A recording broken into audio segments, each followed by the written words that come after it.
ఈ రోజున కుకట్పల్లి బాలాజీ నగర్లో జగనన్న పుట్టినరోజు వేడుకలు చాలా ఘనంగా నిర్వహించడం జరిగింది. అంటే నేను వైఎస్ఆర్ గారి విగ్రహానికి పూలమాలని వేసి ఆ తర్వాత కేక్ కట్ చేయడం జరిగింది. ఈ విగ్రహానికి నిజంగా ఒక స్పెషాలిటీ ఉంది. వైఎస్ఆర్ గారు చనిపోయిన తర్వాత 21 రోజులకి ఈ విగ్రహాన్ని ఇక్కడ ఏర్పాటు చేయడం జరిగింది. కరెక్ట్గా రాష్ట్రంలోనే అప్పుడు ఇది 2వ విగ్రహం, అది కూడా బాలాజీనగర్ వాసులందరూ కలిసి ఇక్కడ ఏర్పాటు చేసుకోవడం జరిగింది.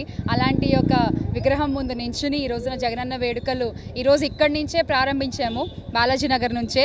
ఆ తర్వాత ఇంకా చాలా ప్లేస్లకు వెళ్ళాలి. అండ్ ముఖ్యంగా అన్నకి Venkatareddy thank you so much నన్ను ఇక్కడికి ఆహ్వానించినందుకు.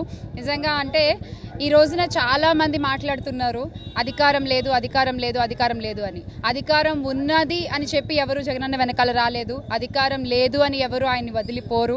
అధికారం ఉన్నా అధికారం లేకపోయినా ఆయన ఎప్పటికీ మా జగనన్నే. ఇక్కడ కూకట్పల్లిలో బాలాజీ నగర్లో జగనన్న జన్మదిన వేడుకలు దాంట్లో పాల్గొనడం నాకు చాలా సంతోషంగా ఉంది. అయితే ఇక్కడ హైదరాబాద్లోనే ఫస్ట్ ప్రతి ప్రోగ్రాం ఇక్కడనే మొదలవుతుంది. సో ఆ ప్రోగ్రాంకి రావడం, సోదరి శ్యామల గారు కూడా ఇక్కడ రావడం చాలా సంతోషం. అయితే ఇప్పటి వరకు కొంత సైలెన్స్ కనపడింది, కానీ ఈ రోజుకు ఒక ప్రత్యేకత ఉంది. మీరు రాసి పెట్టుకోండి.